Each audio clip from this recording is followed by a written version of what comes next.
Olá pessoal, eu sou Roque Anderson e eu sou professor de computação gráfica e shaders. E estes vídeos são para fazer um resumo de todo o conteúdo de nossa matéria.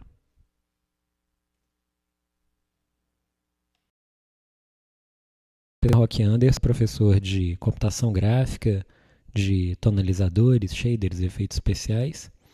Então eu vou fazer uma aula bem resumo aqui com todo o conteúdo, tá? Então começando os ramos da computação gráfica. A gente pode dividir a computação gráfica em 4 fases. Então a gente tem a parte de modelagem, onde construímos um modelo 3D, um modelo tridimensional, e com isso uma estrutura de dados.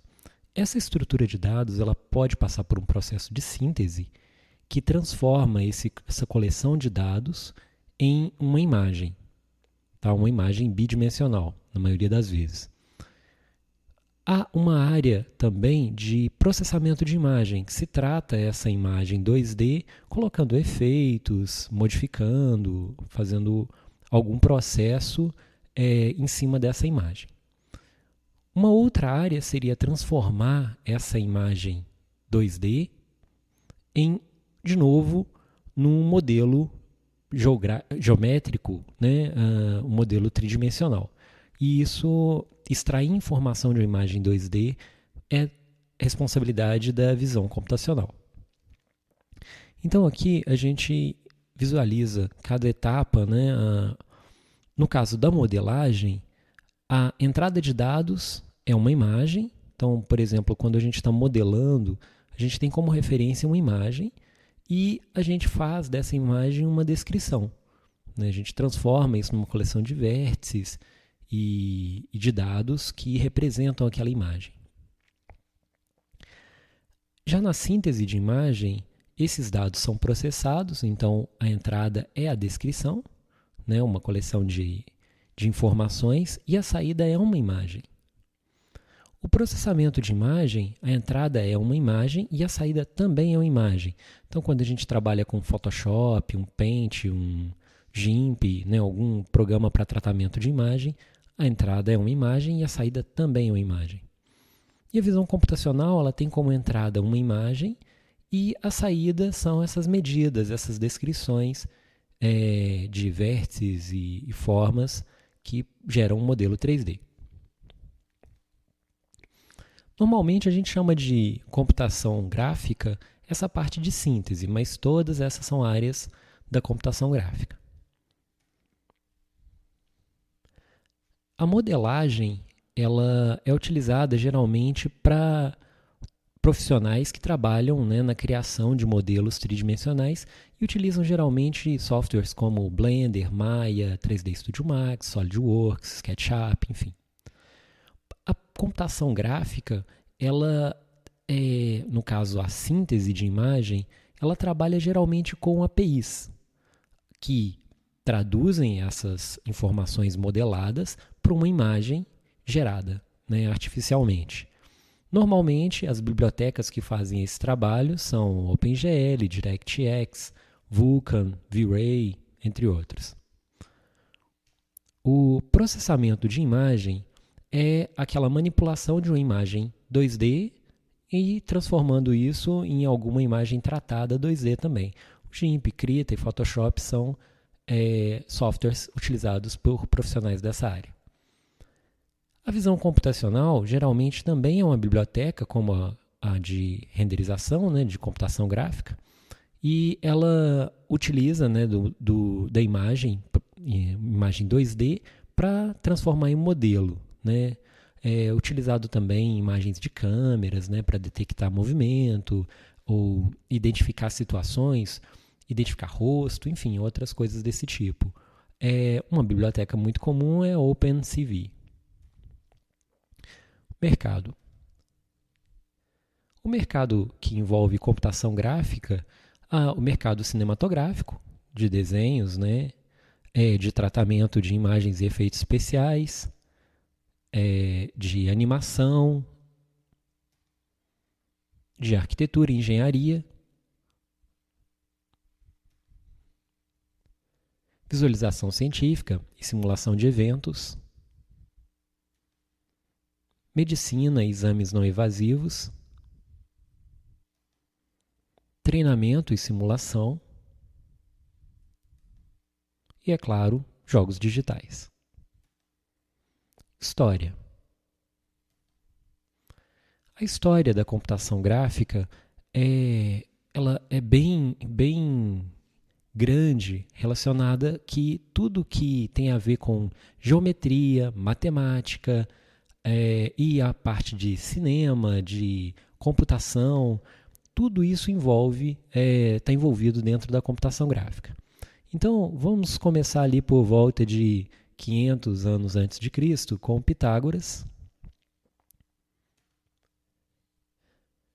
470 a 391 a.C., foi criada a primeira câmara escura, que deu início aí ao sistema fotográfico. 300 a 250 a.C., Euclides, com o livro Os Elementos, define pontos, retas e tudo mais que a gente utiliza para o desenho.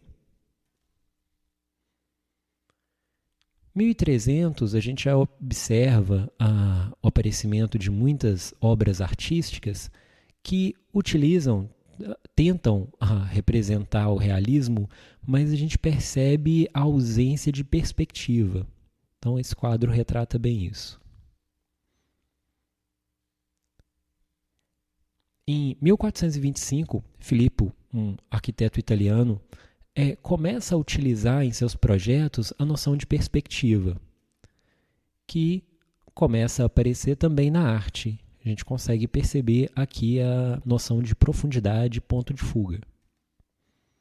Outro quadro famoso, do Leonardo da Vinci, a Santa Ceia. A gente consegue perceber também, em linhas paralelas aqui, que a gente consegue visualizar exatamente o ponto de fuga no fundo do quadro e a noção de perspectiva. 1596 a 1650, René Descartes formula o sistema de coordenadas que a gente utiliza, sistema de coordenadas 2D e 3D, o livro Discurso do Método. Euler, o matemático suíço, desenvolve as noções de trigonometria.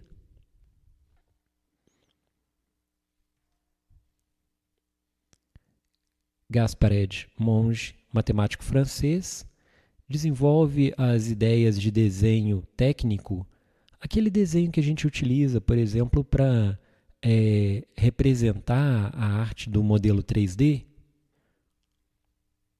A gente, por exemplo, fazendo uma representação assim, a gente não consegue ter muita ideia de o que é isso aqui. Mas se a gente vê isso num outro ângulo, a gente consegue imaginar melhor que talvez essa área arredondada aqui seja uma ponta. Então, essa questão de ver isso em mais de um ângulo para poder representar em 3 dimensões ajuda bastante e foi formulado por ele. James Joseph, matemático inglês, inventou a noção de matrizes, que a gente utiliza para as transformações. Em 1895, uma evolução cinematográfica, aparecem as primeiras câmeras, tanto para captura de imagem como para reprodução de imagens em movimento. Em 1927, foi padronizado o padrão de 24 quadros por segundo para cinematográfico. Em 1897, o tubo de raios catódicos, utilizado para as televisões mais antigas. Em 1938, esse mesmo tubo para imagens coloridas. Em 1946, 1950, aparecem os primeiros computadores, supercomputadores. Computadores gigantes que eram utilizados pelo governo para cálculos de trajetória de mísseis, para computação numérica, militar e acadêmica. Em 1959, As empresas começam a utilizar a computação gráfica em seus projetos. O termo computação gráfica foi cunhado pela primeira vez por L. Hudson, da Boeing. Em 1960 foi lançado o primeiro computador comercial, o PDP-1, e em 1961 o MIT cria o primeiro jogo, o Space War.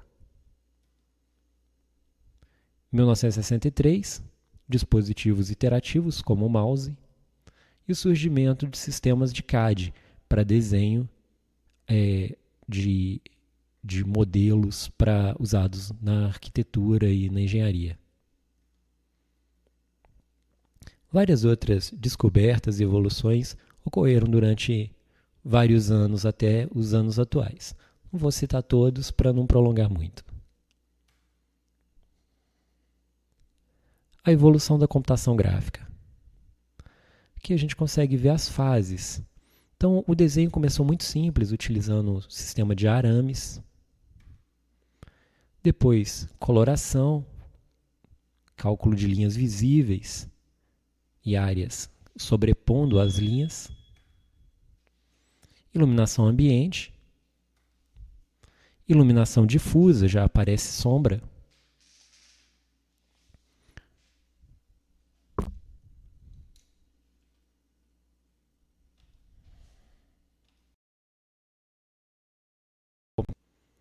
Então aqui a gente vê nos anos 60 um modelo todo aramado. Também nos anos 60 a evolução um pouquinho maior. Então a gente já tem somente as linhas visíveis. Aparece o sistema de iluminação ambiente. Iluminação difusa, a gente já consegue perceber sombras.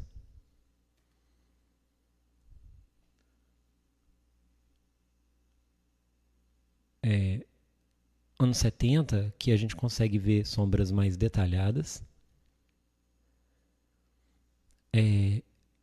Aqui a iluminação especular, então a gente consegue ver pontos de luz.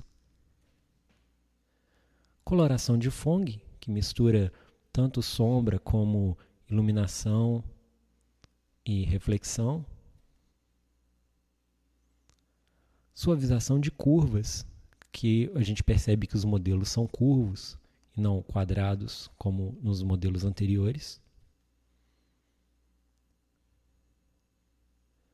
Mais avanços na coloração e iluminação dos objetos. Aparecimento de texturas. Bump mapping, que dá mais detalhes às formas. Reflexão por textura. A gente percebe o reflexo no chão. Alguns exemplos em jogos. Então, Battlezone, a gente vê um jogo aí do Atari, né, de 1980, com o sistema todo aramado. Star Wars, de 83. Jogos em 3D para MSX, em 84. Jogos em 98, ou em 92. E aqui a evolução, por exemplo, da Tomb Raider, de 1996 até 2018.